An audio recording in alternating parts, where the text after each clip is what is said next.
Hello मेरे प्यारे बच्चों, कैसे हैं आप लोग। उम्मीद करते हैं आप लोग कुशल मंगल होंगे और अपने पढ़ाई को लेकर व्यस्त होंगे। आज आपके लिए एक बहुत बड़ा खुशखबरी लेके आए हुए हैं कि हमारे साथ आप एक उर्दू के टीचर भी जुड़ गए हैं। जैसा कि आपके साथ वादा किया गया था कि यहाँ हर विषय का, हर सब्जेक्ट का पढ़ाई आपको फ्री ऑफ कॉस्ट कराया जाएगा। इसलिए हमारे साथ हमारे धुरंधर नदवी शाहनवाज सर वो भी जुड़ गए हैं, जो कि 10 साल से यानी होम ट्यूशन 10 साल से पढ़ा रहे थे, लेकिन 2-4 साल से मैट्रिक में भी पढ़ा रहे हैं।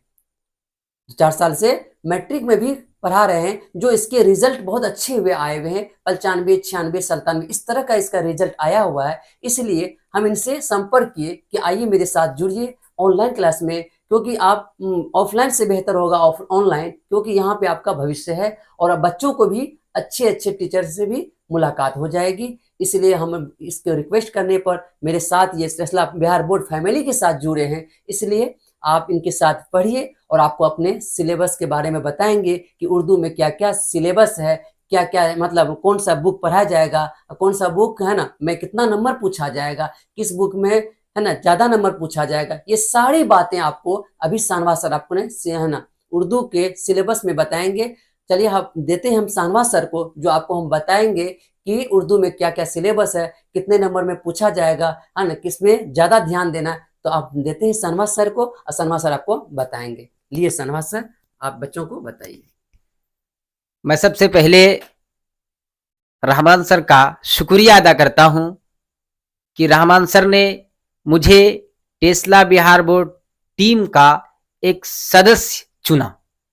और जब मुझे रहमान सर ने कहा कि उर्दू की एक टीचर की ज़रूरत है, तो मुझे ये बात सुनकर बड़ी खुशी हुई और मैं रहमान सर के इस बात को एक्सेप्ट करके उनके फैमिली का एक सदस्य बनकर आपके सामने हाजिर हूं।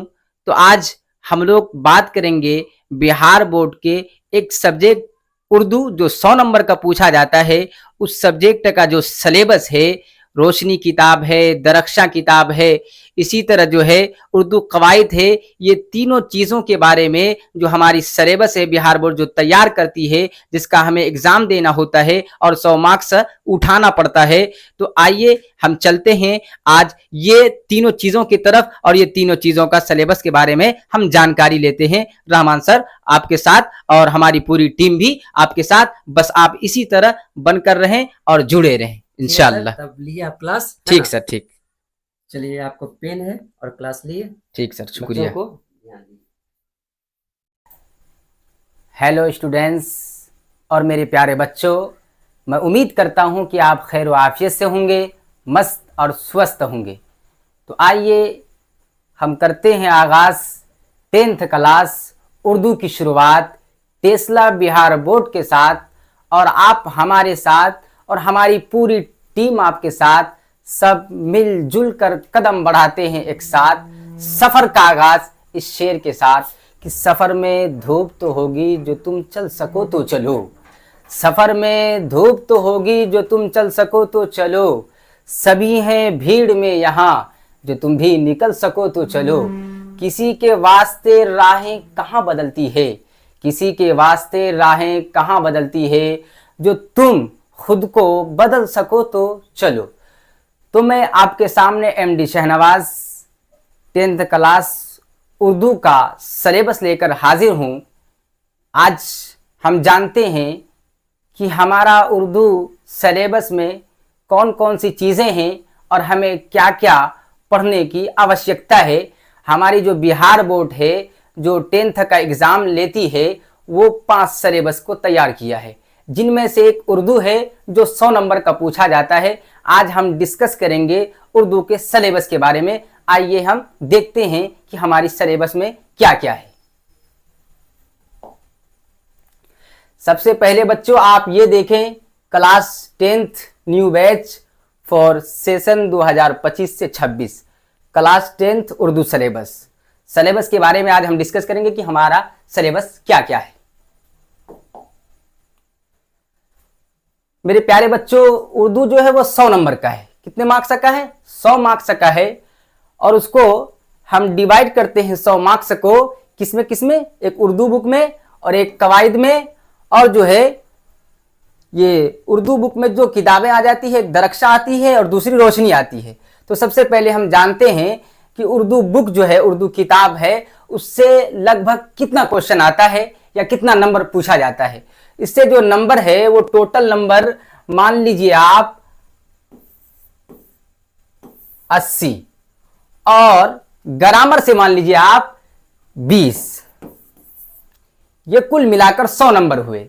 अब ये 80 जो नंबर है ये दो चीजों में डिवाइड हो जाता है, एक किताब है दरक्षा और दूसरी किताब है रोशनी। अब रोशनी से जो लगभग क्वेश्चन बिहार बोर्ड हमसे पूछती है वो लगभग जो है रोशनी से 15 से 20 क्वेश्चन, वो भी ऑब्जेक्टिव देखने को मिलता है, इससे सब्जेक्टिव ना के बराबर। और दरक्षा जो है इससे आपको जो क्वेश्चन देखने को मिलता है वो लगभग 70 क्वेश्चन आपको देखने को मिलता है ऑब्जेक्टिव और सब्जेक्टिव से। अब बात रही ग्रामर, है ना, ग्रामर में से जो ऑब्जेक्टिव पूछा जाता है, सब्जेक्टिव बहुत ही कम पूछा जाता है। तो आज जानते हैं कि दरक्षा और रोशनी का सिलेबस क्या है और हमारा जो है ये ग्रामर है इसका सिलेबस क्या है, हमको इसमें क्या क्या पढ़ना होता है। चलिए तो आगे चलते हैं। ये दरक्षा का जो चैप्टर है 38 चैप्टर, दरक्षा में कितना चैप्टर आता है मेरे बच्चों? 38 चैप्टर। तो उस 38 चैप्टर के बारे में हम चर्चा करते हैं, उसके बाद फिर ग्रामर के बारे में चर्चा करेंगे, फिर रोशनी किताबें में 12 चैप्टर आती है, फिर उनके बारे में चर्चा करेंगे। तो देखते हैं दरक्षा का चैप्टर वाइज। पहला चैप्टर है मेरे प्यारे बच्चों हम्द। हम्द कैसे किसे हैं? खुदा की तारीफ को हम क्या बोलते हैं? हम्द। खुदा की तारीफ को हम्द बोलते हैं। तो पहला चैप्टर हम्द है। उसके बाद दूसरा चैप्टर है भाभी जान। दूसरा चैप्टर भाभी जान, और ये भाभी जान ये अफसाना है। ये क्या है? अफसाना है। हमारे निसाब में शामिल 4 अफसाने। कितने अफसाने? 4 अफसाने हैं। तो ये भाभी जान भी अफसाना है, और ये फिरार भी अफसाना है, कटी हुई शाख भी अफसाना है, और ये आशियाना ये भी अफसाना है। अफसाना कैसे कहते हैं? तो अफसाना के बारे में आपको पता है कि अफसाना एक ऐसी नसरी कहानी है जो एक ही नश्त में पढ़ी जा सके। मतलब जब आप अफसाने वगैरह को पढ़ने के लिए बैठेंगे तो आपका दिल ये करेगा कि मैं पूरी अफसाने को पढ़कर उसके बाद जो है यहां से जाऊं। तो ये अफसाना है। उसके बाद अफसाना खत्म होने के बाद जो है मजमून का शुरू होता है। मजमून सबसे पहला मजमून हमारे निसाब में शामिल है आलमी हिद्दत। यहां से मजमून का सिलसिला शुरू होता है। आलमी हिद्दत है, रिया है, अदब की पहचान है, हिंदुस्तानी आइन के मेमार है, उर्दू ड्रामा निगारी और आगा हश्र है, आर्यभट्ट। ये सारे जो फहरिस्त है ये मजमून की फहरिस्त है। उसके बाद जो आता है वो नाविल की, और हमारे निसाब में शामिल एक ही नाविल है, वो नाविल है डिप्टी नजीर अहमद की नाविल। किसकी नाविल है? डिप्टी नजीर अहमद की नाविल। नाविल क्या है? फहमीदा और मजली बेटी हमीदा की, फहमीदा और मजली बेटी हमीदा की गुफ्तगू। उसके बाद खुतूत का सिलसिला शुरू होता है। मकतूब जिसे बोलते हैं, मकतूब और खुतूत दोनों एक है, बस दोनों में जो डिपेंड है वो लिखने का, मकतूब निगारी और खुतूत निगारी। आइए देखते हैं। खुतूत गालिब, खुतूत शाहबाज, खुतूत मेहदी, ये 3 खुतूत है हमारे निसाब में। उसके बाद जब खुतूत खत्म होता है तो फिर इंटरव्यू आता है। इंटरव्यू जो है एक ही इंटरव्यू है जो बेदी से इंटरव्यू लिया जाता है। उसके बारे में हम जब चैप्टर वाइज पढ़ेंगे तो उसके बारे में फिर चर्चा करेंगे। उसके बाद फिर नज्म का सिलसिला शुरू होता है। सबसे पहला नज्म मनाजिर कुदरत, यानी अल्लाह तबारक व तआला के जो मनाजिर हैं इस दुनिया में, उनकी कारीगिरी है, नक्शो निगारी है, उनके बारे में हम जानेंगे ये मनाजिर कुदरत में। उसके बाद फिर इंडिया गेट का आता है। इंडिया गेट के बारे में तो आपको अच्छी तरह से पता होगा कि इंडिया गेट कहाँ है। इंडिया गेट जो है, इंडिया गेट की तामीर किसने कराई, इंडिया गेट हम घूमने के लिए जाते हैं, ये सारी चीजें आपको अच्छी तरह से मालूम है। उसके बाद आता है हम नौजवान हैं, फिर आता है बिजली का खंभा, फिर आता है 21 नंबर में नज्म बहुत आसान थे पहले, फिर 22 नंबर में आता है खाना डिनर। फिर आगे चलते हैं हम लोग, ये आप 23 नंबर पे आते हैं। 23 नंबर पे सबसे पहला जो है आरिफ की मौत। आरिफ की मौत क्या है? मरसिया। तो मेरे प्यारे बच्चों आप जानते हैं मरसिया किसे कहते हैं? मरसिया मरे हुए शख्स पर फरियाद रसी करना, रोना, पीटना, बोल बोल के रोना, ये मरसिया में आता है। तो हमारे हिसाब में मरसिया शामिल है, आरिफ की मौत है ना, ये मरसिया है। उसके बाद आता है मसनवी। अब मसनवी होता क्या मेरे प्यारे बच्चों? मसनवी कहते हैं ऐसी शेर जिसके दोनों मिसरे हम काफिया हो और हर शेर के बाद काफिया बदलता रहे, वो मसनवी होता है। और मसनवी का माना होता है दो दो किया गया। ये मसनवी का माना, मसनवी का माना क्या है? दो दो किया गया। तो मसनवी हमारे निसाब में शामिल है। देख लीजिए 3 मसनवियां हैं। एक है जहरे इश्क और जो है एक गुलजार नसीम और एक है जज्बा इश्क, ये 3 मसनवी है। उसके बाद फिर आता है गजल। उसके बाद क्या आता है मेरे प्यारे बच्चों? गजल। अब गजल की जो शुरुआत है और गजल का जो माना आता है वो आपको पता ही होगा। गजल का माना आता है औरतों से बातचीत करना या औरतों की बातें करना, ये गजल का माना आता है मेरे प्यारे बच्चों। तो अब देखें गजल हमारे निसाब में शामिल है। पहले 2 गजलें हैं, ये 2 गजलें मुबारक नजीम आबादी की है, फिर 2 गजलें हैं वो अहमद फराज की है, फिर 2 गजलें हैं वो हसन नईम की है, फिर 2 गजलें वो परवीन शाकिर की है, फिर 2 गजलें वो इरफान सिद्दीकी की है। उसके बाद एक आता है दोहा, है ना, तो जफर गोरखपुरी का दोहा हमारे निसाब में शामिल है। उसके बाद फिर एक आता है जमुना की लहरें उड़ती है, और यह है गीत। ये कुल मिलाकर जो दरक्षा का चैप्टर है वो 38 चैप्टर है जो आपके सामने बता दिया गया। अब चलते हैं आगे। अब यह है उर्दू कवायद।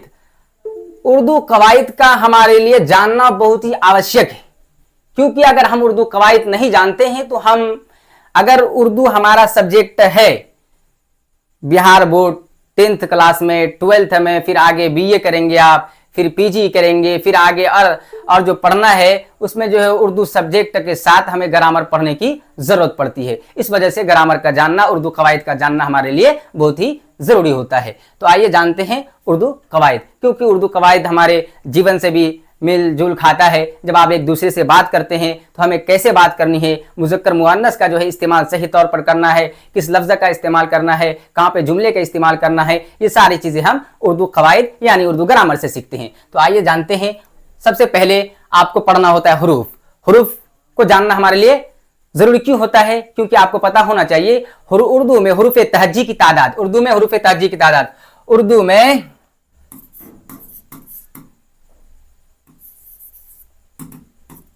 हुरूफ तहज्जी जो है वो टोटल कितना है मेरे प्यारे बच्चों? 50। उर्दू में हुरूफ तहज्जी कितना है?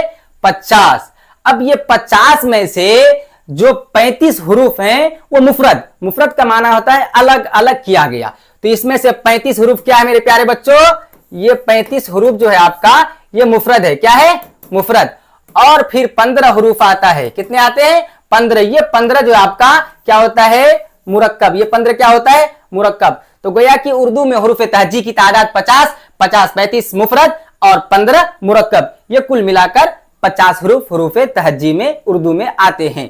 अब ये 50 हुरूफ को हम जान गए, उसके बाद फिर हम लफ्ज को जानेंगे। लफ्ज क्या होता है, इस्म क्या होता है। अब आते हैं हर्फ। हर्फ को जब हम जान लिए तो फिर लफ्ज का जानना हमारे लिए जरूरी हो जाता है, क्योंकि एक एक हर्फ से एक लफ्ज बनता है और एक एक लफ्ज बनकर जो है एक जुमला बनता है ना, जुमले की शक्ल इख्तियार करती है। उसके बाद फिर हम अपनी बात को एक दूसरे तक पहुंचाते हैं भाषा के माध्यम से, है ना। तो ये हमारे लिए जानना जरूरी है। तो आइए इस्म। अब इस्म क्या होता है? इसमें आपको पता होगा कि शख्स, जगह या चीज के नाम को हम क्या बोलते हैं? इस्म बोलते हैं। उसी को हिंदी में क्या बोलते हैं? संज्ञा बोलते हैं, और इंग्लिश में नाउन बोलते हैं। तो ये होता है इस्म। इस्म के बाद फिर हम पढ़ते हैं जमीर। अब जमीर क्या होता है? आप हिंदी में उसको क्या बोलते हैं? सर्वनाम बोलते हैं। जमीर को क्या बोलते हैं? सर्वनाम बोलते हैं, और इंग्लिश में उसी को प्रोनाउन बोलते हैं। जमीर का इस्तेमाल क्या कब किया जाता है? जब एक आदमी कहीं से आता है, फिर वो आदमी वहां से दूसरी जगह जाता है, तो उसके नाम के बजाय जिस नाम का हम प्रयोग करते हैं, वो करते हैं, उस करते हैं, ये सारी चीजें करते हैं, यही क्या होता है? जमीर होता है। अब जमीर के बाद आता है फेल। अब फेल क्या होता है? फेल जिससे किसी काम का करना या होना मालूम हो उसे फेल कहते हैं। यह हमारी जिंदगी से लगा रहता है। उठना, बैठना, लिखना, पढ़ना, ये सारी चीजें किसमें शामिल होती है? फेल में शामिल होती है। उसके बाद फिर पढ़ते हैं फाइल। अब फाइल क्या होता है? जिससे किसी काम का करना या होना मालूम हो उसे फाइल बोलते हैं। उसके बाद फिर आता है मफूल। अब मफूल क्या है? जिस पर काम खत्म हो उसको मफूल, जिस चीज पर काम खत्म होगा उसको हम मफूल बोलेंगे। उसके बाद फिर हम पढ़ते हैं मौसूफ, और उसके बाद सिफत। मौसूफ सिफत, है ना। मौसूफ सिफत क्या होता है? जैसे मान लीजिए किसी टोपी काली है। क्या है? टोपी काली है।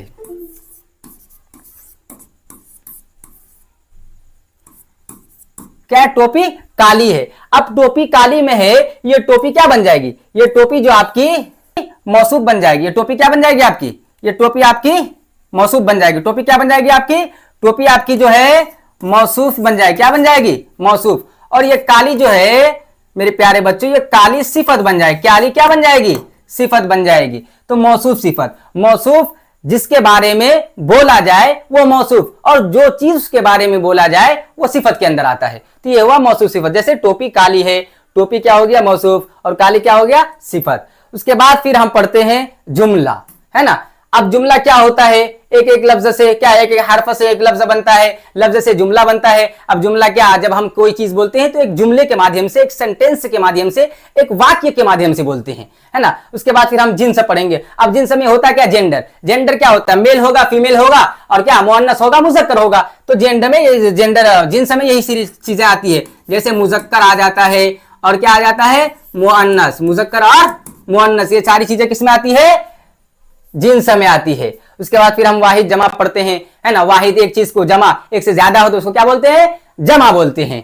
जैसे मान लीजिए हम एक जमा बना लेते हैं, किताब की जमा क्या बनेगी, कुतुब। किताब की जमा क्या बनेगी, कुतुब। उसके बाद फिर हम जिद मुतजाद, है ना, एक का उल्टा ओपोजिट बोलते हैं। ओपोजिट यानी विलोम शब्द, जैसे जमीन बोले, जमीन बोले तो जमीन का उल्टा क्या होगा, आसमान होगा। जमीन का उल्टा क्या होगा, आसमान। ये जिद और मुतजाद होता है। उसके बाद फिर हम बोलते हैं मुतरादिफ। मुतरादिफ बोलते हैं उससे कि जिसका एक से अधिक नाम हो, यानी एक चीजों का दूसरा, एक का दूसरा भी कोई नाम हो तो उसे क्या बोलते हैं, मुतरादिफ। जैसे मान लीजिए आप आकाश, आकाश को क्या बोलेंगे दूसरे लफ्ज में, आसमान बोल सकते हैं। इसी को हम जब उर्दू में बोलते हैं तो क्या बोलते हैं, अस्समा। अस्समा को क्या बोलते हैं, समाउन। अस्समा को क्या बोलते हैं, समाउन बोलते हैं, या फिर आसमान बोलते हैं। उसके बाद मुहावरा। अब मुहावरा क्या होता है, जैसे एक मुहावरा लीजिए कि अब आया ऊंट पहाड़ के नीचे, अब आया ऊंट पहाड़ के नीचे, है ना। उसी तरह जरबुल मसल आता है, फिर साबका और लाहिका आता है। साबका लाहिका के बारे में आपको पता होगा कि साबका क्या है, लाहिका। जैसे हिंदी में आप पढ़े होंगे, साबका यानी उपसर्ग, लाहिका प्रत्यय। उपसर्ग बोलते हैं पहले वाले को और प्रत्यय बोलते हैं लास्ट वाले को। इसी को उर्दू में हम क्या बोलते हैं, साबका लाहिका। साबका पहले आता है, लाहिका बाद में आता है। जैसे मान लीजिए एक लफ्ज ले लीजिए आप, क्या लेते हैं हम लोग, अक्लमंद। क्या लेते हैं, अक्लमंद। अब इसमें अक्लमंद में हमको अगर पूछ लिया जाए कि इसमें साबका क्या है, साबका क्या है, तो अकल ये क्या ले लेंगे हम, साबका ले लेंगे। अकल क्या लेंगे, साबका, है ना। अगर फिर लाहिका इसी में पूछ लिया जाए तो मंद को हम क्या बना लेंगे, लाहिका बना लेंगे। तो ये हो गया ग्रामर का सिलेबस, ये पढ़ना। इसके अलावा भी और जो सारी चीजें रहेगी इंशाल्लाह वो आपको जो है मुकम्मल कंटेंट आपको दिया जाएगा फ्री ऑफ कॉस्ट। आप जो है टेस्ला बिहार बोर्ड चैनल के साथ जुड़े रहें, सारी चीजें आपको फ्री ऑफ कॉस्ट उपलब्ध कराई जाएगी। यहां सारे सब्जेक्ट के टीचर अवेलेबल हैं, आप बस हमारी सपोर्ट करें, हमारे साथ बने रहें, इंशाल्लाह सारी चीजें आपको प्रोवाइड कराई जाएगी। अब चलते हैं रोशनी के बारे में थोड़ा जो है डिस्कस कर लेते हैं कि रोशनी में जो है कितने चैप्टर होते हैं और रोशनी में हमें क्या है, किन चैप्टरों को पढ़ना होता है, उसके बारे में डिस्कस कर लेते हैं। अब देखिए, ये है रोशनी बुक, रोशनी किताब। रोशनी किताब में जो है टोटल चैप्टर है वो कितना है, 12। कितना है बेटा, 12। टोटल चैप्टर कितने हैं, 12। अब आपको पता होना चाहिए कि हमें जिस चीज पर फोकस करना है वो है दरक्षा और उर्दू कवायद, क्योंकि ये दोनों चीजों से हमें क्वेश्चन ज्यादा देखने को मिलता है। लेकिन रोशनी बुक से है, इससे जो है ओनली ऑब्जेक्टिव क्वेश्चन देखने को मिलता है, सब्जेक्टिव ना के बराबर मिलता है। इस वजह से हमें फोकस करना है दरक्षा और किस पे, उर्दू कवायद पर, क्योंकि उर्दू कवायद से जो है अगर परसेंटेज के हिसाब से लिया जाए तो 30 यानी 30%। उर्दू कवायद से कितने, उर्दू कवायद से 30%, लगभग कितने 30% क्वेश्चन। और अगर यहीं पे हम दरक्षा की बात कर लें तो दरक्षा से जो है वो लगभग कितने क्वेश्चन पूछे जाते हैं, 70%। कितने, 70%। ये सारी चीजें हैं। अब यहीं हम बात कर लें किसकी, रोशनी की, तो इससे ऑब्जेक्टिव थोड़ा क्वेश्चन हमें देखने को मिलता है। इस वजह से हमें फोकस करना है ये दोनों चीजों पर ज्यादा। चलिए तो देख लेते हैं कि रोशनी का जो चैप्टर है वो क्या क्या चैप्टर है। अब देखते हैं, सबसे पहला चैप्टर है हिंदुस्तानी अदब का तसव्वुर। पहला चैप्टर क्या है, हिंदुस्तानी अदब का तसव्वुर। उसके बाद दूसरा चैप्टर है सेकेंड हैंड। उसके बाद तीसरा चैप्टर है वातरक के किनारे। चौथा चैप्टर है सूरज का घोड़ा। पांचवा चैप्टर है अर्जुन। छठा चैप्टर है खाली संदूक। उसके बाद सातवां चैप्टर है अंग्रेजिया बाबू। और जो है आठवां चैप्टर है वारिस शाह से। और जो है नवा चैप्टर है दिए। और 10वां चैप्टर है बारिश की एक सुबह। और जो 11वां चैप्टर है इंसान। और आखिरी 12वां चैप्टर है वह मुलाकात। ये टोटल 12 चैप्टर हैं आपके रोशनी बुक में, इन्हें हमें पढ़ना होता है। इंशाल्लाह आप हमारे साथ बने रहें।